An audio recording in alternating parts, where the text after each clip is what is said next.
कि एक भक्त को कैसे रहना चाहिए।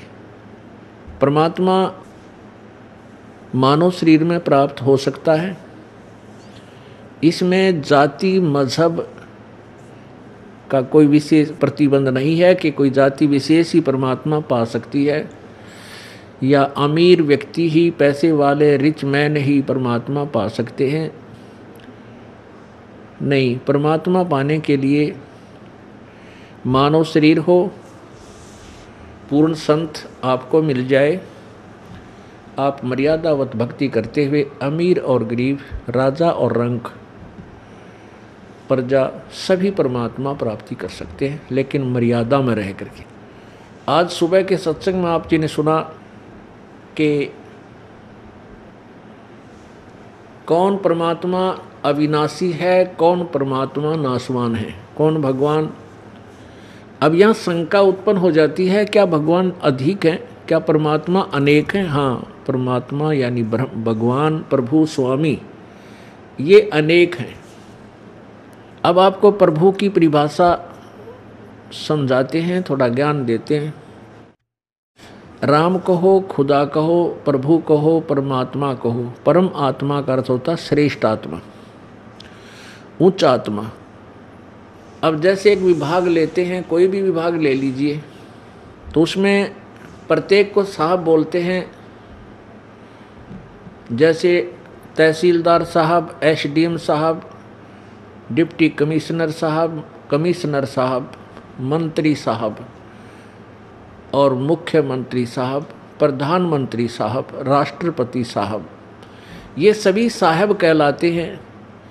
सभी स्वामी हैं, सभी साहब हैं, राम हैं। राम का अर्थ होता स्वामी, स्वामी का अर्थ होता प्रभु, मालिक। तो जितने जिसकी अक्षमता है वो अपने क्षेत्र में स्वामी है, मालिक है। तो इसी प्रकार तीन लोक के राम हैं, ब्रह्मा विष्णु महेश, एक एक विभाग के स्वामी हैं। रजगुण विभाग के ब्रह्मा जी, सतगुण विभाग के विष्णु जी और तमोगुण विभाग के श्री शिव जी, शंकर जी।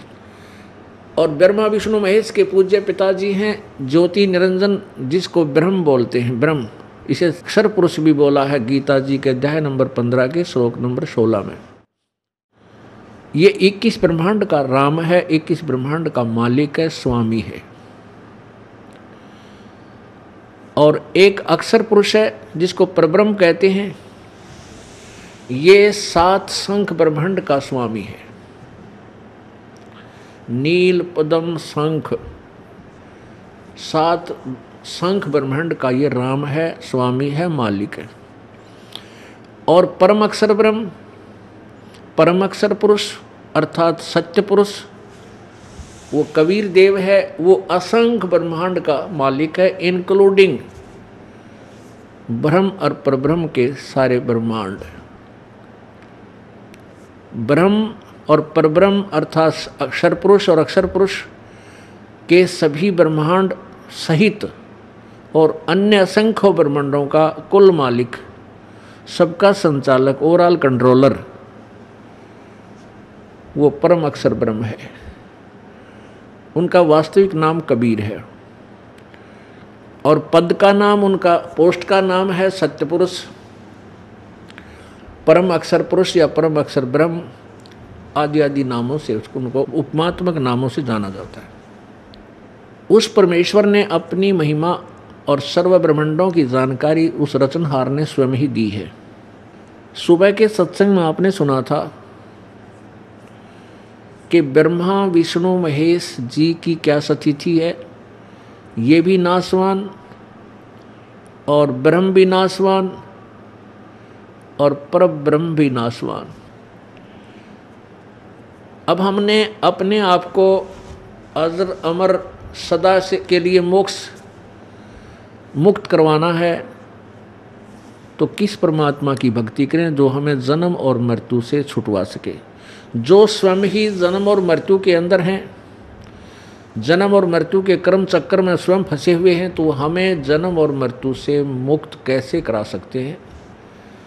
अब हमने सबसे पहले वो भगवान सेलेक्ट करना पड़ेगा, वो प्रभु सेलेक्ट करना पड़ेगा जिसकी हम भक्ति करें, और उस भक्ति के करने से हमें यहाँ भी सुख हो जो हमारे पाप कर्मों का नाश कर सके। पुण्यात्माओं, पुण्य से सुख होता है, पाप से दुख होता है। ये तो अंडरस्टूड है, सबको विदित है। कोई भी इंसान दुखी हो जाता है, वो स्वयं कहता है, पुण्यात्मा जो भगवान आत्मा होती है, भाई मेरे पाप गणे हैं, मेरे ऊपर रह रह कर जो आपत्तियां आ रही हैं, भाई मैंने घने बूढ़े कर्म कर रखे। ये तो आम व्यक्ति मानता है जो थोड़ा सा भी भगवान से डरने वाला है।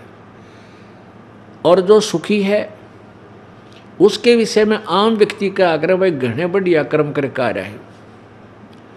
तो वो बूढ़े और अच्छे और बुरे वो कर्म किए कब थे? जो आज भोग रहा है वो कभी मानव शरीर में था, और उस समय जिस पुण्यात्मा ने पुण्य कर दिए उनको आज सुख है, और जो पाप करके आया हुआ है वह जो कष्ट पे कष्ट उठा रहा है। तो पुण्यात्मा वो तो जो बना सो बना, पीछे तो हो लिया अनजानपने में, पाप भी कर लिए, अब बुरे किए या अच्छे किए। अब वर्तमान में हमें वो पाप भोगे हो रहे हैं, उनको हम दुख पा रहे हैं। तो उन पाप कर्मों का अब नाश हो जाए तो फिर क्या, जिस कारण से दुख था वो दुख ही दूर हो गया, फिर हम सुखी हो जाएंगे।